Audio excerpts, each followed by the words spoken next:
নীনা ভণ্টি এনেধৰণে তোমাৰ কামবোৰ চলি আছে দেই। চাবা সেয়া ঘৰকেইটা এনেকৈ এইবোৰ কি লগাইছে, কাঠবোৰ কি বুলি কয়, ফাউণ্ডেশ্যন মাৰি আছে বুলি ক'ব লাগিব ন। ফাউণ্ডেশ্যন মাৰি আছে, ফাউণ্ডেশ্যনৰ কাম হৈ আছে।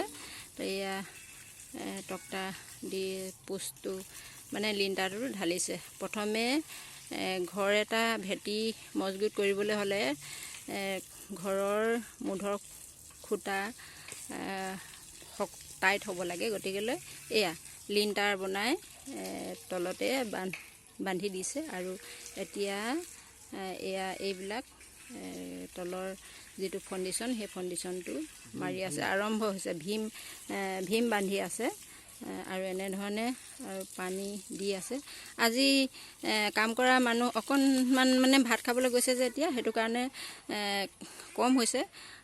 15-20জনমান মানুহে কাম কৰি আছে ইয়াত ন ভাইটি। 15-20জনে কাম কৰিছে ইয়াত।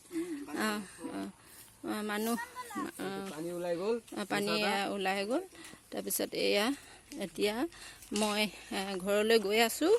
এনেধৰণে মই তোমাক দি আছোঁ, তুমি চাবা এইখন বাগানখন। এতিয়া বোলে টেপটো বন্ধ কৰিব পাৰিব বুলি কৈছে। মই অৱশ্যে টেপটো চাবলৈ অহা নাছিলোঁ, কিন্তু কৈছে আৰু, গতিকেলৈ মই টেপটো বন্ধ কৰি দিম। এনেধৰণে সেইফালৰ পৰা টেপটো আহিছে বাৰীত কিনাই এইখন আমাৰ দোকানখন। আৰু আজি পুনৰ 30 বেগ চিমেণ্ট আহি পাইছেহি।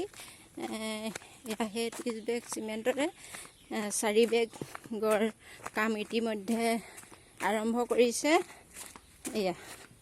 এয়া চিমেণ্ট আৰু এইবিলাক ৰড আনি গোটেই ৰিং বনালে। এতিয়া আজিলৈ ইমানতে সামৰণি মাৰিছোঁ। বাই।